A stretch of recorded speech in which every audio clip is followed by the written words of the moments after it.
ಆತ್ಮೀಯ ಕನ್ನಡಿಗ ಬಂಧುಗಳೇ ನಮಸ್ಕಾರ. ಕ್ಷೇಮವಾಗಿರಿ, ನಗ್ತಾ ಇರಿ. ಇವತ್ತು ಉತ್ತರ ಕನ್ನಡ ಜಿಲ್ಲೆಯ ಭಟ್ಕಳದಲ್ಲಿ ನಗರ ಹಿಂದೂ ಸಂಗಮ ಎನ್ನುವಂಥ ವಿಶೇಷವಾದ ಕಾರ್ಯಕ್ರಮ ಜರುಗ್ತಾ ಇದೆ. ಈ ಕಾರ್ಯಕ್ರಮದಲ್ಲಿ ಶ್ರೀ ಮೋಹನದಾಸ ಸ್ವಾಮೀಜಿಯವರ ದಿವ್ಯ ಉಪಸ್ಥಿತಿ ಇದ್ದು ದಿಕ್ಸೂಚಿ ಭಾಷಣಕಾರರಾಗಿ ಉತ್ತರ ಕನ್ನಡ ಜಿಲ್ಲೆಯ ಮಾಜಿ ಸಂಸದರು ಆಗಿರುವಂಥ ಶ್ರೀ ಅನಂತ್ ಕುಮಾರ್ ಹೆಗಡೆ ಅವರ ಆಗಮನ ಮತ್ತೆ ಭಟ್ಕಳದಲ್ಲಾಗ್ತಾ ಇದೆ. ಹಾಗಿದ್ರೆ ಬನ್ನಿ ಈ ಕಾರ್ಯಕ್ರಮವನ್ನು ಸಂಪೂರ್ಣವಾಗಿ ನೋಡ್ಕೊಂಡು ಬರೋಣ.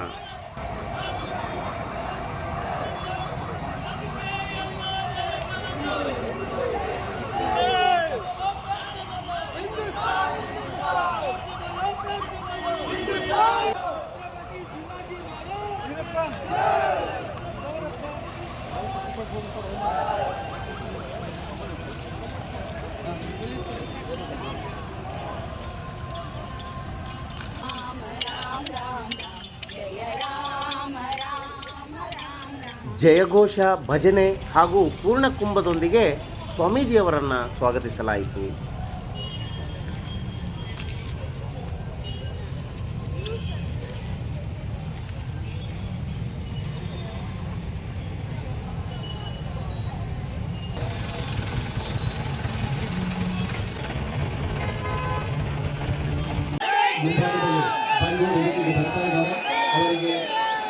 ದೀಪವನ್ನು ಬೆಳಗಿಸಿ ಭಾರತಾಂಬೆಗೆ ಪುಷ್ಪಾರ್ಚನೆ ಮಾಡುವುದರ ಮೂಲಕ ಕಾರ್ಯಕ್ರಮಕ್ಕೆ ಚಾಲನೆ ನೀಡಲಾಯಿತು. ವಂದೇ ಭಾರತ್ ಮಾತಾ ಕಿ, ಬೋಲೋ ಭಾರತ್ ಮಾತಾ ಕಿ. ಕಾರ್ಯಕ್ರಮಕ್ಕೆ ಆಗಮಿಸಿದ ಸ್ವಾಮೀಜಿಯವರನ್ನ ಶಾಲು ಹೊದಿಸಿ ಸನ್ಮಾನಿಸಿ ಗೌರವಿಸಲಾಯಿತು.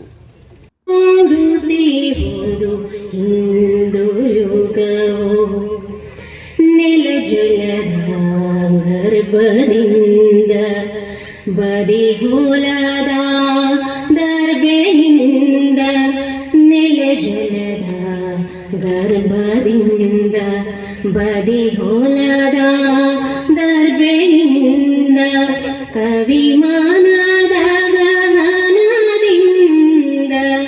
ಕಲಿಕಾರ್ಮದ ಜನನಾಯಕ ಕಾರ್ಯಕರ್ತರ ಕಣ್ಮಣಿ ಶ್ರೀ ಅನಂತ್ ಕುಮಾರ್ ಹೆಗಡೆಯವರು. ಕಾರ್ಯಕ್ರಮದ ಮತ್ತು ಈ ಸಮ್ಮೇಳನದ ಅಧ್ಯಕ್ಷರೇ, ಆಗಮಿಸಿರತಕ್ಕಂಥ ಎಲ್ಲ ಬಂಧುಗಳೇ, ಇಲ್ಲಿ ಬಂದು ನಿಂತಾಗ ಸುಮಾರು ಒಂದು 25-30 ವರ್ಷಗಳ ಹಿಂದಿನ ನೆನಪಾಗ. ಅದೇನೋ ಸಂಬಂಧ ಈ ಜಾಗದ ಜೊತೆಗೆ. ಸಂಘ ಶುರುವಾಗಿ 100 ವರ್ಷ ಆಯಿತು. ಅವತ್ತಿನ ದಿನ ನಾಗಪುರದ ಒಂದು ಮೈದಾನದಲ್ಲಿ ಶುರುವಾಯಿತು. ಯಾರು ಕೂಡ ಕಲ್ಪನೆ ಮಾಡಿದ್ದಿರಲಿಲ್ಲ. 4 ಮಂದಿ ಹುಡುಗರು ಆಟ ಆಡ್ತಾರೆ, ಕಬಡ್ಡಿ ಆಡ್ತಾರೆ, ಲಾಠಿ ತರಿಸ್ತಾರೆ, ಹೋಗ್ತಾರೆ. ಇದರ ಆ ಭವ್ಯ ಕನಸಿನ ಮುನ್ನೋಟ ಯಾರಿಗೂ ಕೂಡ ಇರಲಿಲ್ಲ. ದಿನ ಕಳೀತಾ ಬಂತು, 100 ವರ್ಷಗಳು ಗತಿಸಿದೆ. ಅವತ್ತಿನ ಸ್ಥಿತಿಗೂ ಇವತ್ತಿನ ಸ್ಥಿತಿಗೂ ಒಮ್ಮೆ ತುಲನೆ ಮಾಡಿದ್ರೆ ಒಳ್ಳೆಯದು. ಸ್ವಾತಂತ್ರ್ಯ ಸಂಗ್ರಾಮದ ಒಂದು ಅತ್ಯುನ್ನತ ಘಟ್ಟದಲ್ಲಿತ್ತು ಆ ಸಮಯ. ಡಾಕ್ಟರ್ ಹೆಡ್ಗೇವಾರ್ ಕೂಡ ಸ್ವಾತಂತ್ರ್ಯ ಹೋರಾಟಗಾರರೇ. ನಂತರದಲ್ಲಿ ಏನು ಅನಿಸ್ತೋ ಏನೋ, ಅದಕ್ಕಿಂತ ಹೊಸದಾಗಿ ಬೇರೇನೋ ಮಾಡಬೇಕು ಅಂತ ಅನಿಸ್ತು. 4 ಮಂದಿ ನಿಲ್ಲಿಸ್ಕೊಂಡು ಕರ್ಕೊಂಡು ಆಟ ಆಡ್ಲಿಕ್ಕೆ ಶುರು ಮಾಡಿದ್ರು. ಇವತ್ತು ಇದು ಇಷ್ಟು ಹೆಮ್ಮರವಾಗಿ ಬೆಳೆದಿದೆ, ಜಗತ್ತು ಭಾರತವನ್ನು ಒಪ್ಕೊಳ್ಳೋ ಸ್ಥಿತಿಗೆ ತಂದು ನಿಲ್ಲಿಸಿದೆ. 4 ಮಂದಿ ಹುಡುಗರಿಂದ ಪ್ರಾರಂಭವಾಗಿರತಕ್ಕಂತಹ ಒಂದು ಸಂಘಟನೆ ಇವತ್ತು ಜಗತ್ತು ಭಾರತವತ್ತ ತಿರುಗಿ ನೋಡಬೇಕು, ಭಾರತವನ್ನ ತಲೆ ಎತ್ತಿ ನೋಡಬೇಕು, ಭಾರತವನ್ನ ಒಪ್ಕೋಬೇಕು ಅಂತಕ್ಕಂಥ ಸ್ಥಿತಿಗೆ ತಂದಿಟ್ಟಿದೆ. ಸಮುದ್ರಕ್ಕೆ ತನ್ನ ಹೆಸರನ್ನ ಇಟ್ಟಿರ್ತಕ್ಕಂಥ ಗಂಗೆ ಪ್ರಾರಂಭದಲ್ಲಿ ಒಂದು ಸಣ್ಣ ಜಲಧಾರೆ. ಆದರೆ ಅವತ್ತು ಪ್ರಾರಂಭ ಆಗಿರತಕ್ಕಂಥ ಆ ಒಂದು ಚಿಕ್ಕ ಕಿರುಧಾರೆ ಇವತ್ತು ನಾವಿಲ್ಲಿ ಸೇರಿದ್ದೀವಿ, 1000 ಜನ ಸೇರಿದ್ದೀವಿ. ಒಂದೇ ವಿಷಯಕ್ಕೋಸ್ಕರ ಸೇರಿದ್ದೀವಿ. ಹಿಂದೂಗಳು ನಾವು ಒಂದಾಗಬೇಕು, ಹಿಂದೂಗಳು ನಾವು ಗಟ್ಟಿಯಾಗಿ ನಿಲ್ಲಬೇಕು ಅಂತಕ್ಕಂಥ ಸಂಕಲ್ಪದೊಂದಿಗೆ, ವಿಶ್ವಾಸದೊಂದಿಗೆ ನಾವಿಲ್ಲಿ ಸೇರಿದ್ದೀವಿ. ಸ್ವಾಮಿ ದೇಶದ ಅನೇಕ ಗ್ರಾಮಗಳಲ್ಲಿ, ಮೂಲೆ ಮೂಲೆಗಳಲ್ಲಿ, ಅದು ಹಿಮಾಲಯದ ತುದಿಯಿಂದ ಪ್ರಾರಂಭ ಮಾಡಿ ಕನ್ಯಾಕುಮಾರಿಯ ತನಕ ಮೂಲೆ ಮೂಲೆಗಳಲ್ಲಿ ಇದೇ ರೀತಿಯ ಸಮ್ಮೇಳನಗಳು ನಡೀತಾ ಇದ್ದಾವೆ. 1 ವರ್ಷದ ತನಕ ನಡೆಯುತ್ತೆ. ಜಗತ್ತಿನಲ್ಲಿ ಹಿಂದುತ್ವದ ಕುರಿತಂತೆ, ಒಂದು ವಿಷಯದ ಕುರಿತಂತೆ, ಸಮಾಜದ ಉನ್ನತಿಗೆ ಕುರಿತಂತೆ, ಸಮಾಜದ ಬಗ್ಗೆ ಕಳಕಳಿಯನ್ನ ಇಟ್ಟುಕೊಂಡು ಸೇರಿರ್ತಕ್ಕಂಥ ಒಂದು ಸಮೂಹ ಇಷ್ಟೊಂದು ದೊಡ್ಡ ಸಂಖ್ಯೆಯಲ್ಲಿ ಸೇರುತ್ತೆ ಜಗತ್ತಿನಾದ್ಯಂತ. ಇದೊಂದು ಜಾಗತಿಕ ದಾಖಲೆ. ಆ ದಾಖಲೆಯನ್ನು ಬರೆಯೋದ್ರಲ್ಲಿ ನಿಮ್ಮ ಪಾತ್ರವೂ ಇದೆ, ನಿಮ್ಮ ಸ್ಥಾನವೂ ಇದೆ. ಅವ್ರದ್ದೆಲ್ಲರದ್ದು ಆಶಯ ಒಂದೇ, ಹಿಂದೂ ಸಮಾಜ ಒಂದಾಗಬೇಕು, ಹಿಂದೂ ಸಮಾಜ ಗಟ್ಟಿ ಆಗಬೇಕು, ಹಿಂದೂ ಸಮಾಜ ತಲೆ ಎತ್ತಿ ನಿಲ್ಲಬೇಕು ಅಂತ. ಆದರೆ ದುರಂತ ಸ್ವಾತಂತ್ರ್ಯದ ನಂತರದಲ್ಲಿ ನಮಗೆ ಹೇಳ್ಕೊಟ್ಟಿದ್ದೇನು? ನಮ್ಮ ದೇಶಕ್ಕೆ ಯಾರು ಸ್ವಾತಂತ್ರ್ಯ ಕೊಡಿಸಿದ್ರು? ಸುಭಾಷ್ ಚಂದ್ರ ಬೋಸ್ ನೆನಪಾಗುದಿಲ್ಲ, ಸ್ವಾತಂತ್ರ್ಯ ವೀರ್ ಸಾವರ್ಕರ್ ನೆನಪಾಗುದಿಲ್ಲ ನಮಗೆ. ಅವ್ರನ್ನೆಲ್ಲರನ್ನು ಬದಿಗಿಟ್ಟರು. ಇದರ ಪರಿಣಾಮ ಎಂತಹ ದ್ರೋಹ ಮಾಡ್ತಾ ಇದ್ದಾರೆ ಅನ್ನೋದು ಅವ್ರಿಗೆ ಗೊತ್ತಾಗ್ಲಿಲ್ಲ. ನಮ್ಮ ರಕ್ತದ ಗುರುತನ್ನ ಮರೆ ಮಾಡ್ತಿದ್ರು. ಭಾರತ ಅಂತಂದ್ರೆ ಏನು? ಪರಸ್ಪರ ಕಿತ್ತಾಡ್ತಾ ಇರತಕ್ಕಂಥ ದೇಶ, ಅನಾಗರಿಕರ ದೇಶ, ಹಾವಾಳಿಗರ ದೇಶ, ಮೂಢನಂಬಿಕೆಗಳ ದೇಶ. ಇದನ್ನೇ ನಮಗೆ ಕಲಿಸಿದ್ರು. ಇವತ್ತು ಕೂಡ ಸತಿ ಸಾಗಮನ ಆಗ್ತಾ ಇರತಕ್ಕಂಥ ದೇಶ, ಜೀವಂತವಾಗಿ ಸುಡ್ತಾ ಇದ್ರು. ಇಂಥದನ್ನೇ ಹೇಳ್ಕೊಟ್ಟಿದ್ದಾರೆ. ಬಿಟ್ರೆ ನಮ್ಮ ಪರಮೋನ್ನತ ಸಂಸ್ಕೃತಿಯ ಬಗ್ಗೆ, ನಮ್ಮ ಆಚರಣೆಯ ಬಗ್ಗೆ, ನಮ್ಮ ವಿಜ್ಞಾನದ ಬಗ್ಗೆ ಜಗತ್ತು ಇವತ್ತು ಗಣಿತವನ್ನ ಏನು ನೋಡ್ತಾ ಇದೆ, ಇದರ ಒಂದೊಂದು ಅಂಕಿ ಅಂಶಗಳು ಕೂಡ ಪ್ರಾರಂಭ ಆದದ್ದು ಇದೇ ನೆಲದಿಂದನೇ. ನಾವು ಗಟ್ಟಿ ಇದ್ರೇನೆ ನಮ್ಮ ಉಸಿರು ಗಟ್ಟಿ ಇರುತ್ತೆ. ಭಟ್ಕಳದ ಜನರಿಗೆ ಇದರ ಬಗ್ಗೆ ಸ್ಪಷ್ಟವಾಗಿ ನಾನು ಬೇರೆ ಮಾತುಗಳಲ್ಲಿ ಹೇಳಬೇಕಾಗಿಲ್ಲ. ಇಷ್ಟನ್ನ ಹೇಳ್ತಾ ನನಗೆ ಅವಕಾಶವನ್ನು ಕೊಟ್ಟಿರತಕ್ಕಂಥ ಎಲ್ಲ ಸಂಘಟಕರಿಗೆ, ಪರಮ ಪೂಜ್ಯ ಸ್ವಾಮೀಜಿಗಳಿಗೆ ಮತ್ತು ಎಲ್ಲ ಹಿರಿಯರಿಗೆ ನನ್ನ ಹೃತ್ಪೂರ್ವಕ ಅಭಿನಂದನೆಯನ್ನು ಸಲ್ಲಿಸಿ ನನ್ನ ಮಾತುಗಳನ್ನು ಮುಗಿಸ್ತೀನಿ.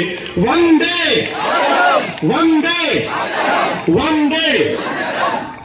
ಬೇರೆ ಯಾವುದೋ ಕನಸನ್ನ, ಅರ್ಥವನ್ನ ಹುಡುಕೊಂಡು ಬಂದಿರತಕ್ಕಂಥ ಜನರಿಗೆ ನಿರಾಸೆ ಆಗಿದೆ.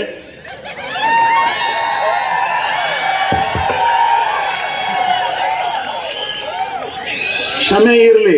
ಧರ್ಮದ ಕೆಲಸದಲ್ಲಿ ಯಾವತ್ತೂ ನಾವಿದ್ದೀವಿ. ಧನ್ಯವಾದಗಳು. ಈ ದೇಶದಲ್ಲಿರತಕ್ಕಂಥ ಹಿಂದೂ ರಾಷ್ಟ್ರ, ಹಿಂದೂಗಳು ಇವತ್ತಿಗೂ ಇದ್ದಾರೆ, ಇನ್ನು ಮುಂದೆಯೂ ಇರ್ತಾರೆ. ಈ ಜಗತ್ತಿರುವಷ್ಟು ಕಾಲ ಇದ್ದೇ ಇರ್ತಾರೆ. ಅಲ್ಲಿ ತನಕ ಇಲ್ಲದೇ ಇದ್ರೆ ಜಗತ್ತೇ ಇಲ್ಲ ಅಂತ ಆಗ್ತದೆ. ನೆನಪಿಟ್ಟುಕೊಳ್ಳಿ. ರಾಮ ಕೃಷ್ಣ ಹರಿ ಮುಕುಂದ ಮುರಾರಿ, ರಾಮ ಕೃಷ್ಣ ಹರಿ ಮುಕುಂದ ಮುರಾರಿ, ಪಾಂಡುರಂಗ ಪಾಂಡುರಂಗ ಪಾಂಡುರಂಗ ಹರಿ, ಪಾಂಡುರಂಗ ಪಾಂಡುರಂಗ ಪಾಂಡುರಂಗ ಹರಿ. ವಂದೇ ಮಾತರಂ, ವಂದೇ ಮಾತರಂ, ಸುಜಲಾಂ ಸುಫಲಾಂ ಮಲಯಜ ಶೀತಲಾಂ ಸಸ್ಯ ಶ್ಯಾಮಲಾಂ ಮಾತರಂ. ವಂದೇ ಮಾತರಂ, ವಂದೇ ಮಾತರಂ. ಶುಭ್ರಜೋತ್ಸ್ನ ಪುಲಕಿತಯಾಮಿನೀಂ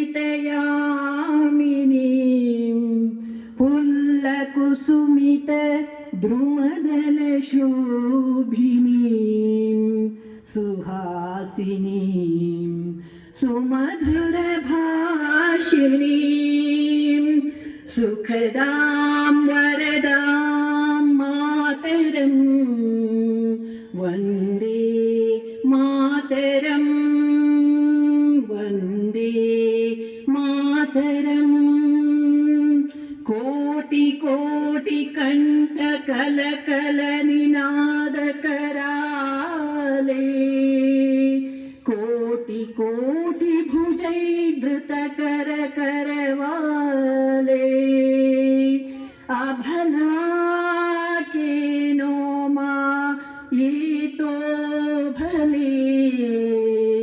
बहुफलधारिणीं नमामि तारिणीं रिपुदलवारिणीं मातरं वन्दे मातरं वन्दे मातरम् तुमि विद्या तुमि धर्म तुमि रधि तुमि मर्म त्वं हि प्राणाः शरीरे बाहुते तुमि मा शक्ति हृदये तुमि मा भक्ति तोमाराई प्रतिमा गडे मंदिरे मंदिरे वंदे मातरम वंदे मातरम त्वं हि दुर्गा दश प्रहरणधारिणी कमला कमलदल विहारिणी वाणी विद्यादायिनी नमामि त्वां नमामि कमलाम् अमलाम् अथुलां सुजलां सुफलां मातरं वन्दे मातरं श्यामलां सरलां सुष्मितां भूषितां धरणीं भरणीं मातरं वन्दे मातरं वन्दे मातरं मातरं मातरं भारत माता की ಸಮಿತಿ ಭಟ್ಕಳ ನಗರದ ಪರವಾಗಿ ಹೃತ್ಪೂರ್ವಕ ಧನ್ಯವಾದಗಳನ್ನ ಈ ಬಾರಿ ಅರ್ಪಿಸ್ತಾ ಇದ್ದಾರೆ.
ಎಲ್ಲ ಕಡೆ ಜರುಗುತ್ತಿರುವ ಈ ಹಿಂದೂ ಕಾರ್ಯಕ್ರಮ ಅಂದ್ರೆ ಒಂದು ಶಿಸ್ತಿನ ಕಾರ್ಯಕ್ರಮ. ಇಲ್ಲಿ ಪಾನೀಯಗಳನ್ನು ಬಾಳೆಹಣ್ಣುಗಳನ್ನು ವಿತರಿಸಿದರೂ ಸಹ ಆ ಪಾನೀಯಗಳು ಹಾಗೂ ಬಾಳೆಹಣ್ಣಿನ ಸಿಪ್ಪೆಗಳನ್ನು ಎಸೆಯಲಿಕ್ಕೆ ಒಂದು ವ್ಯವಸ್ಥೆಯನ್ನೇ ಮಾಡಿರ್ತಾರೆ. ಇಲ್ಲಿ ನೋಡಿ, ಒಂದು ಚೀಲ ಹಿಡ್ಕೊಂಡು ಆ ಚೀಲದಲ್ಲಿನೇ ಆ ಕಸವನ್ನು ಹಾಕಿ ಆ ಕಸವನ್ನು ಸ್ವಚ್ಛಗೊಳಿಸುವಂಥ ಶಿಸ್ತಿನ ಕಾರ್ಯಕ್ರಮವನ್ನು ನೀವು ಬೇರೆ ಕಡೆ ಎಲ್ಲೂ ನೋಡಲಿಕ್ಕೆ ಸಾಧ್ಯ ಇಲ್ಲ ಅಂತ ಹೇಳ್ಬೋದು. ನಾಳೆ ಮತ್ತೊಂದು ಹೊಸ ವಿಷಯದೊಂದಿಗೆ, ಹೊಸ ವಿಡಿಯೋದೊಂದಿಗೆ ನಿಮ್ಮ ಮುಂದೆ ಬರ್ತೇನೆ.